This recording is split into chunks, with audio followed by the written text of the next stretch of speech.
बढ़ते हैं हम हमारे नेक्स्ट क्वेश्चन की तरफ और यहाँ पर क्या बोला गया इसको जरा बहुत ध्यान से समझिएगा। A lot of 20 bulbs contain 4 defective ones. One bulb is drawn random from the lot. What is the probability that this bulb is defective? है ना। तो पहले केस की तरफ हम ध्यान देते हैं और समझने की कोशिश करते हैं कि क्या बोला जा रहा है। एक लॉट है हमारे पास जहां पर टोटल बल्ब कितने हैं हमारे पास 20, जिसमें से डिफेक्टिव कितने हैं 4 bulbs and remaining good one, है ना। अच्छे वाले बल्ब कितने हैं हमारे पास 16।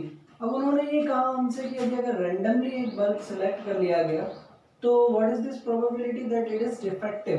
तो डिफेक्टिव कितने हैं हमारे पास 4, तो प्रोबेबिलिटी कितनी होने वाली है 4/20, दैट मींस 1/5।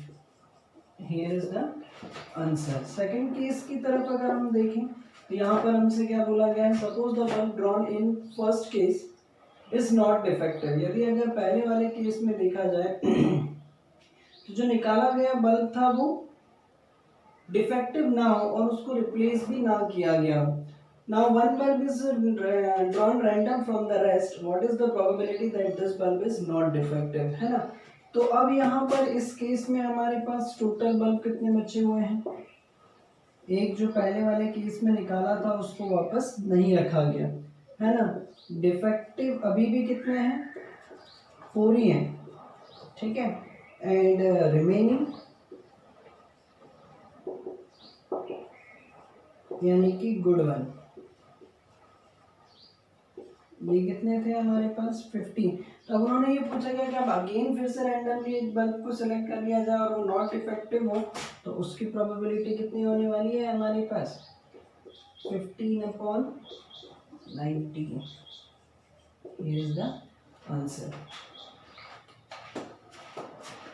चलिए बढ़ते हैं एक और नेक्स्ट क्वेश्चन की तरफ और इसमें क्या बोला गया इसको भी जरा बहुत ध्यान से समझिएगा। यहाँ पर हमसे ये बोला गया बॉक्स कंटेन 90 डिस्क, है ना। एक बॉक्स के अंदर 90 डिस्क थी which are numbered from 1 to 90, जिसके अंदर एक से लेकर 90 तक नंबर्स डले हुए थे। If one disc is drawn at a random from the box, find the probability that it bears। First part में हमसे पूछा गया कि a 2 digit नंबर, ठीक है। तो यहाँ पर हम देख लेते हैं यदि अगर हम 1 से लेकर 90 तक की बात करें तो उसमें 2 डिजिट के नंबर कौन कौन से होंगे 10, 11, 12, 13 अप टू 90। ऐसे टोटल नंबर्स ही कितने होने वाले हैं, टोटल नंबर्स तो हमारे पास 90 ही हैं, लेकिन फेवरेबल कितने हैं, फेवरेबल होने वाले हैं हमारे पास 81, क्योंकि 1 से लेके 9 तक बस हटा दिए जाएंगे, बाकी बचेंगे 81 नंबर्स यानी कि 10, 11, 12, 13 अप टू 90। तो ऐसी कंडीशन में प्रोबेबिलिटी क्या होने वाली है हमारे पास 81/90। अगर इसको भी अगर हम कट शॉर्ट कर लें तो यहाँ पर कितना मिलने वाला है 9 9 81 और 9 10 19। Here is the answer. चलिए सेकंड पार्ट की बात करें हम तो सेकंड पार्ट में क्या बोला गया हमसे अ परफेक्ट स्क्वायर नंबर। तो परफेक्ट स्क्वायर नंबर 1 to 90 के बीच में कौन कौन से हैं 1, उसके बाद 2 का स्क्वायर 4, 3 का 9, 5 का 25, 6 का 36, 7 का 49, 8 का 64, 9 का 81। यानी कि इतने नंबर्स परफेक्ट स्क्वायर्स होंगे। कितने होंगे 1 2 3 4 5 6 7 8, है ना। 9 होनी चाहिए 1 2 3 4 5 6 7 8। 18 से 64, 9 9 जा 81, तो 9 होनी चाहिए ना, 8 कैसे हो रहा है 1 का स्क्वायर 1, 2 का स्क्वायर 4, 3 का स्क्वायर 9, 16 छूट रहा है बीच में, है ना। ठीक, तो टोटल 9 नंबर्स होंगे हमारे पास। तो प्रोबेबिलिटी कितनी होने वाली है हमारे पास 9/90, यानी कि ये कितना बचने वाला है 1/10, ठीक है। थर्ड केस में देखते हैं यहाँ पर हमसे क्या बोला गया, इसमें ये बोला गया अ नंबर डिविजिबल बाय 5। तो 5 से डिविजिबल होने वाले नंबर्स कौन कौन से हैं 5, 10, 15, 20, 25, 30, 35, 40, 45, 50, 55, 60, 65, 70, 75, 80, 85 और 90। टोटल नंबर से कितने होने वाला है? 1 2 3 4 5 6 7 7 7 14 14 15 16 17 18 है ना। तो यहाँ पर टोटल नंबर्स हमारे पास कितने हैं? 18। तो प्रोबेबिलिटी कितनी होने वाली है हमारे पास? 18/90। 9 2 18 और 9 10 90 यानी कि 1/5।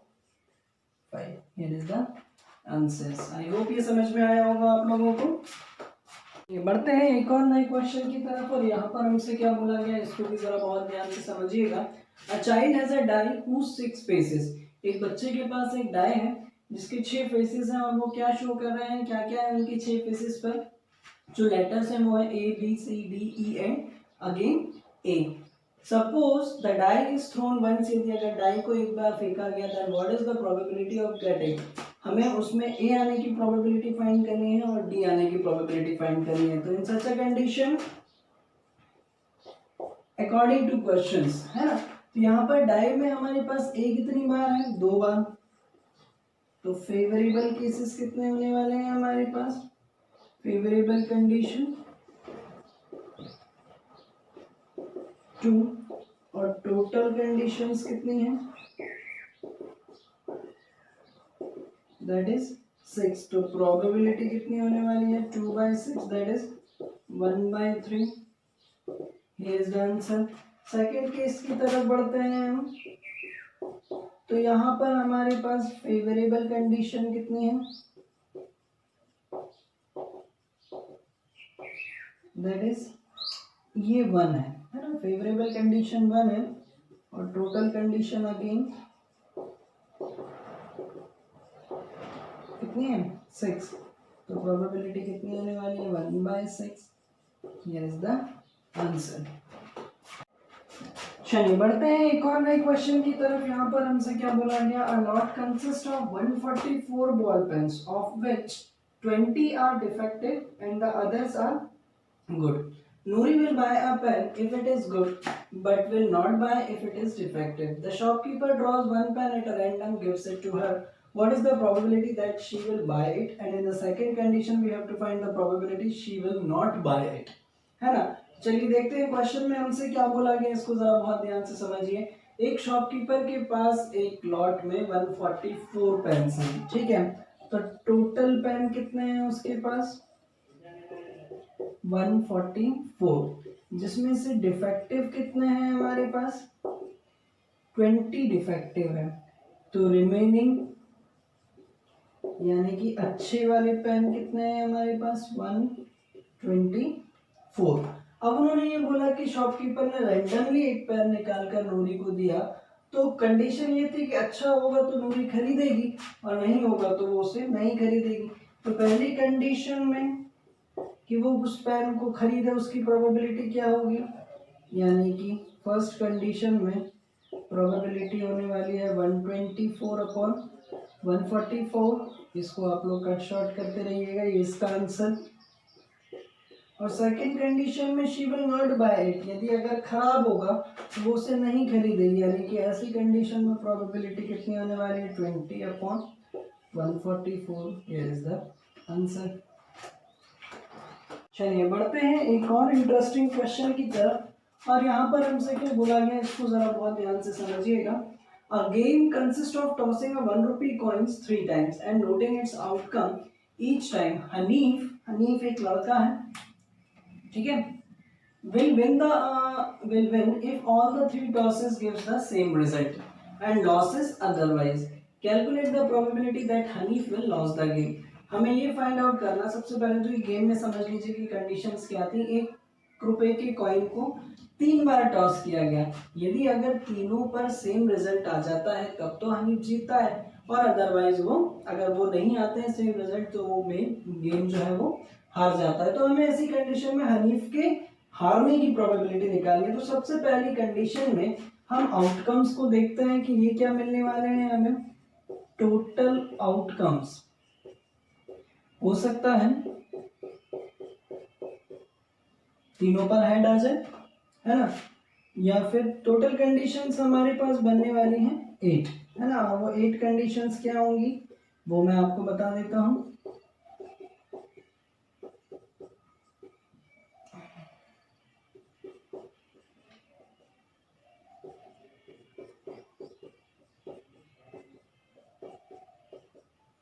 ठीक है, अब वो जीतता है कौन कौन सी कंडीशन में है, इन 2 कंडीशन में, जब तीनों टॉसेस पर सेम रिजल्ट है ना। तो टोटल आउटकम्स तो 8 हो रहे हैं, जिसमें से फेवरेबल कितने हैं हमारे पास 2। ऐसी कंडीशन में वो जीतता है इन 2 कंडीशन में, लेकिन क्वेश्चन में उसके हारने की प्रोबेबिलिटी पूछी गई है। तो हमारे पास टोटल कंडीशंस हैं 8, है ना, जिसमें से फेवरेबल कितनी है, ये है 6 कंडीशन। तो प्रोबेबिलिटी कितनी होने वाली है 6/8, यानी कि 2 3 6 2 4 8। Here is the answer. बढ़ते हैं एक और इम्पोर्टेंट क्वेश्चन की तरफ, इसको भी जरा बहुत ध्यान से समझिएगा।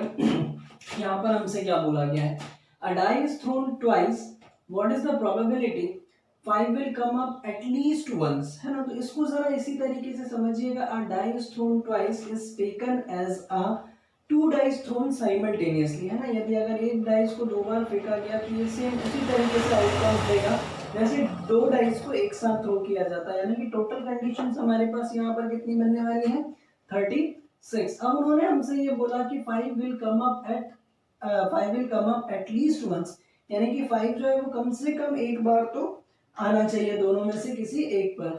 तो पहली वाली कंडीशन में हमारे पास जो फेवरेबल कंडीशंस होने वाली है वो क्या क्या होंगी, जरा बहुत ध्यान से समझिएगा।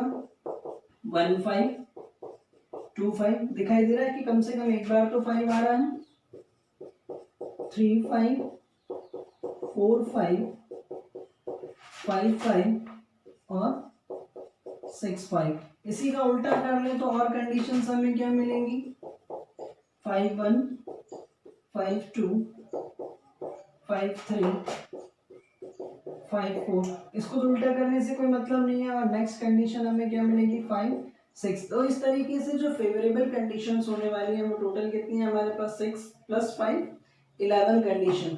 तो प्रोबेबिलिटी कितनी होने वाली है 11/36। ठीक है, अब दूसरा केस जो है वो बहुत इंपॉर्टेंट है और इंटरेस्टिंग भी। 5 will not come up either time, अब 5 जो है वो एक भी बार नहीं आना चाहिए, यानी कि आने की प्रोबेबिलिटी तो ये थी, और ना आने की प्रोबेबिलिटी अगर हमें निकालनी है let 5 will not come up either time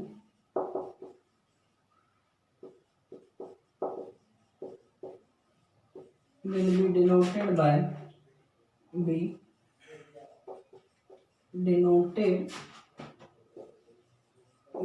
P A bar. और पहली वाली कंडीशन को हमने क्या मान लिया P A, तो P A plus P A बार बराबर होता है 1। P A की प्रोबेबिलिटी है 11/36 plus P A bar is equals to 1। तो P A bar is equals to कितना होने वाला है -11/36। तो ये हो जाएगा हमारे पास LCM 36 minus 11 25/36। Here is the answer. Okay, ये बढ़ते हैं, देखते हैं एक और बहुत ही अच्छे क्वेश्चन को।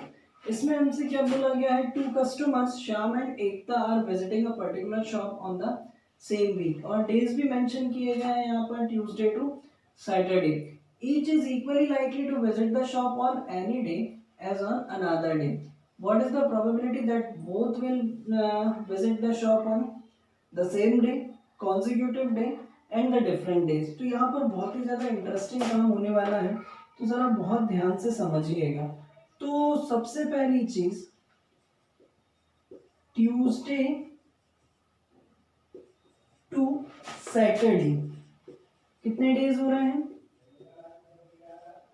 ट्यूसडे टू सैटरडे हमारे पास हो रहे हैं 5 day, Tuesday Thursday Tuesday Wednesday Thursday Friday Saturday 5 days. ठीक, अब total conditions, total days for both, तो ये कितना हो जाएगा 5 इंटू 5 दैट इज 25। ठीक है, तो यहाँ पर टोटल डेज दोनों लोगों के लिए कितने आ गए हमारे पास 25। अब पहले केस में ये बोला गया कि वो दोनों सेम डे विजिट करें, यानी कि शाम भी ट्यूसडे को, एकता भी ट्यूसडे को, या फिर वेडनेसडे को, या फिर थर्सडे को।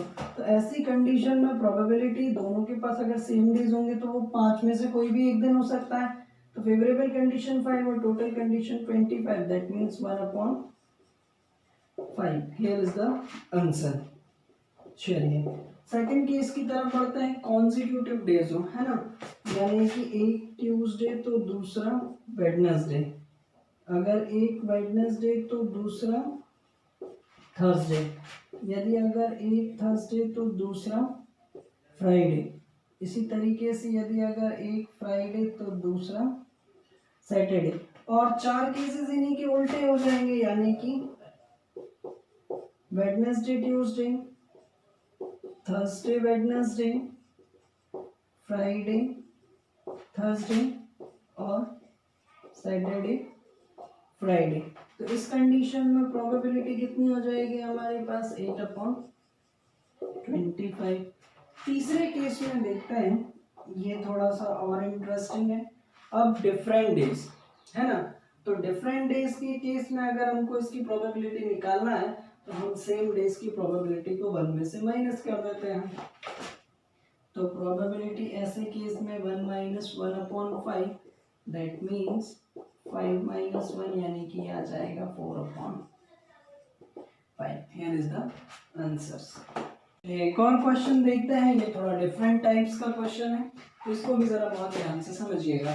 A bag contains 5 red balls and some blue balls. If the probability of drawing a blue ball is double that of a red ball, determine the number of blue balls in the bag. तो चलिए देखते हैं इसमें हमें क्या करना है। Question आप लोगों को आई होप समझ में आ गया होगा। एक बैग के अंदर 5 लाल बॉल है और कुछ ब्लू बॉल है, तो ब्लू बॉल के निकाले जाने की जो प्रोबेबिलिटी है वो लाल बॉल के निकाले जाने की प्रोबेबिलिटी की डबल के बराबर है। तब ऐसी परिस्थिति में हमें ये निकाल कर बताना है कि उस बैग के अंदर ब्लू बॉल्स कितनी है।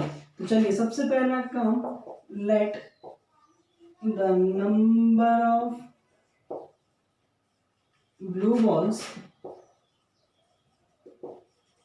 इन द बैग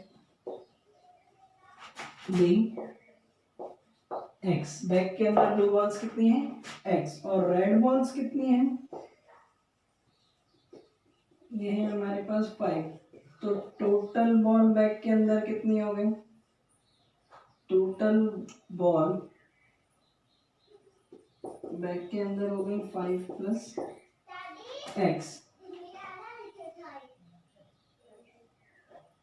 टोटल बॉल इसके अंदर कितनी हो गई 5 + x। तो ऐसी परिस्थिति में क्वेश्चन के according probability of drawing blue ball कितनी हो जाएगी हमारे पास x/5 + x। लेकिन क्वेश्चन के अकॉर्डिंग क्या है हमारे पास कि जो ब्लू बॉल की जो प्रोबेबिलिटी है, यानी कि x/5 + x इस ट्वाइस, यानी कि डबल है किसकी, रेड बॉल की प्रोबेबिलिटी। रेड बॉल की प्रोबेबिलिटी कितनी हो जाएगी 5/5 + x। चलिए इस परिस्थिति को हम सॉल्व करते हैं, तो इससे ये कैंसिल हो जाना है, तो x बराबर बचेगा हमारे पास 10, यानी कि नंबर ऑफ ब्लू बॉल्स कितनी है बैग के अंदर 10। Here is the answer. चलिए देखते हैं एक और मोस्ट इम्पोर्टेंट क्वेश्चन, और इन क्वेश्चंस को इसीलिए और ज़्यादा ध्यान से समझिएगा क्योंकि कॉम्पिटिटिव एग्जाम्स के लिहाज से ये क्वेश्चंस बहुत ज़्यादा इंपॉर्टेंट होते हैं। इस टाइप के क्वेश्चंस बहुत कॉम्पिटिटिव एग्जाम्स में पूछे जाते हैं। तो चलिए देखते हैं यहाँ पर क्या बोला गया है हमसे। अ जार कंटेन 24 मार्बल्स, एक जार के अंदर 24 मार्बल्स हैं जिसमें से कुछ ग्रीन है और कुछ ब्लू है। If a marble is drawn at a random from the jar, the probability that it is green तो उसके ग्रीन होने की प्रोबेबिलिटी कितनी है? यदि अगर जार के अंदर से रैंडमली एक मार्बल को फाइंड ड्रॉन किया गया तो उसकी प्रोबेबिलिटी 2/3 है। Then in such a condition we have to find the number of blue balls in the jar. ऐसी परिस्थिति में हमें ये फाइंड करके बताना है कि जार के अंदर ब्लू बॉल्स कितनी है। चलिए देखते हैं। तो यहाँ पर हमारे पास टोटल बॉल जार के अंदर कितनी है? 24। Late the number of green ball, है ना, ग्रीन बॉल को हमने क्या मान लिया? x। Therefore number of blue balls कितनी हो जाएंगी? 24 माइनस x। अब क्वेश्चन के अकॉर्डिंग हमसे वहां पर क्या बोला गया कि जो ग्रीन बॉल के निकाले जाने की प्रोबेबिलिटी है x/24 इक्विवेलेंट टू 2/3। तो इससे हम इसे कैंसिल करें तो यहाँ पर 8 और 8 इधर जाएगा, तो x की वैल्यू कितनी आ गई? 16, यानी कि नंबर ऑफ ग्रीन बॉल तो 16 है। Therefore number of blue balls कितनी हो जाएंगी? 24 माइनस x, यानी कि 24 minus 16। So 8 is the answer. चलिए अब हम समझने वाले हैं पूरी प्रोबेबिलिटी का सबसे ज़्यादा इम्पोर्टेंट क्वेश्चंस, है ना। इसको मैं सबसे ज़्यादा इम्पोर्टेंट क्यों बोल रहा हूँ? क्योंकि मेरे पिछले 10 सालों के अनुभवों में बोर्ड एग्जाम्स और कॉम्पिटिटिव एग्जाम्स सभी में जो क्वेश्चन सबसे ज़्यादा बार पूछा गया है तो वो इस टाइप के क्वेश्चंस, है ना। तो क्वेश्चन को हम सबसे पहले समझ लेते हैं कि यहाँ पर क्या बोला गया। आप बहुत ध्यान से समझ लेना, क्योंकि ये क्वेश्चन कई तरीके से घुमा फिरा कर पूछ लिया जाता है। संडे की जगह पर कभी कभार मंडे, ट्यूसडे, वेडनेसडे कोई भी दिन दे दिया जाता है, और यहाँ पर लीप ईयर की जगह पर नॉर्मल ईयर भी दे दिया जाता है। दोनों ही परिस्थितियों में कैसे सॉल्व होगा मैं यहाँ पर आपको बहुत अच्छे से क्लियर करने वाला हूँ। तो सबसे पहली चीज तो क्वेश्चन समझ लीजिए, उन्होंने ये बोला है कि एक लीप ईयर में 53 संडे होने की प्रोबेबिलिटी क्या होगी। तो चलिए देखते हैं हम यहाँ पर। इसके लिए सबसे पहले हमें ये मालूम है, we know that in a leap year में कितने दिन होता है? Contain 366 days. लीप ईयर में एक दिन जाता होता है, नॉर्मल ईयर्स में 365 डेज होते हैं। And a year contains 52 weeks, ठीक है। और एक साल के अंदर कितने वीक्स होते हैं? 52 वीक्स। दैट मीन्स इसका मतलब है 52/7, तो ये आ जाएगा 364 डेज। यानी कि एक चीज तो तय है कि साल में सारे के सारे 7 दिन कितनी बार आते हैं? 52 टाइम्स। लेकिन लीप ईयर में कितने दिन एक्स्ट्रा बच रहे हैं? 2 दिन, है ना। तो remaining possibilities of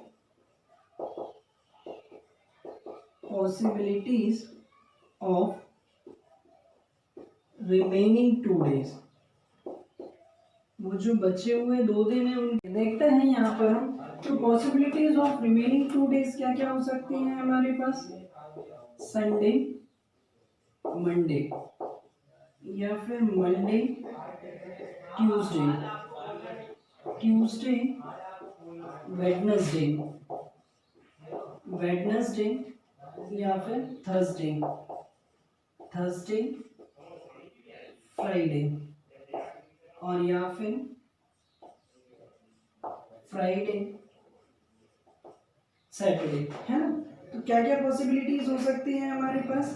Sunday, Monday, Tuesday, Wednesday, Thursday, Friday, Saturday, and again Saturday, Sunday.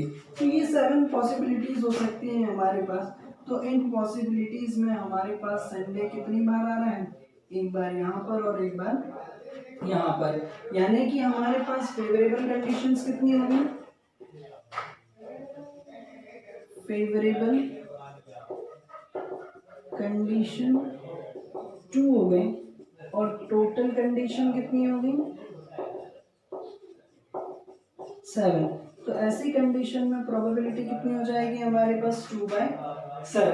अब जरा यहाँ पर थोड़ा सा एक कॉन्सेप्ट ये और समझ लीजिएगा, यदि अगर ये नॉर्मल ईयर होता तो नॉर्मल ईयर में हमारे पास हर दिन 52 बार तो आता ही आता, साथ में हमारे पास जो बचा हुआ एक दिन है वो Sunday, Monday, Tuesday, Wednesday, Thursday, Friday, Saturday, है ना। इन बचे हुए 7 दिनों में से कोई एक होता तो संडे आने की प्रोबेबिलिटी एक ही बार है, तो ऐसी कंडीशन में प्रोबेबिलिटी कितनी हो जाती है हमारे पास 1/7। तो इस तरीके से कोई भी दिन आप लोगों से पूछ लिया जाए, नॉर्मल ईयर में उसकी 53 होने की प्रोबेबिलिटी 1/7 और लीप ईयर में उसकी 53 होने की प्रोबेबिलिटी 2/7।